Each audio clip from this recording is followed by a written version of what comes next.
Καλησπέρα. Αυτόν τον καιρό διεξάγεται ένας διαγωνισμός για το ποιος είναι ο τρίτος καλύτερος drummer στην μπάντα των Mad Street. Ο πρώτος διαγωνιζόμενος είναι ο δημοφιλής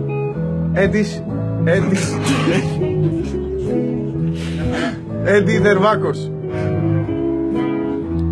Ο δεύτερος διαγωνιζόμενος είναι ο δημοφιλέστερος Ράιαν Δερβάκος. Τρίτος διαγωνιζόμενος και φαβορί ως τώρα, εγώ. Πρώτος κριτής είναι ο Ηλίας Σαμαρτζής, ο drummer των Mad Street. Δεύτερος κριτής, Σπύρος Ζενεμπίσης. Τρίτος κριτής, πάντως μάλλον ο νικητής θα σας αναδείξει το ταλέντο του live στο Φως ένα Σάββατο. Ραντεβού στις 17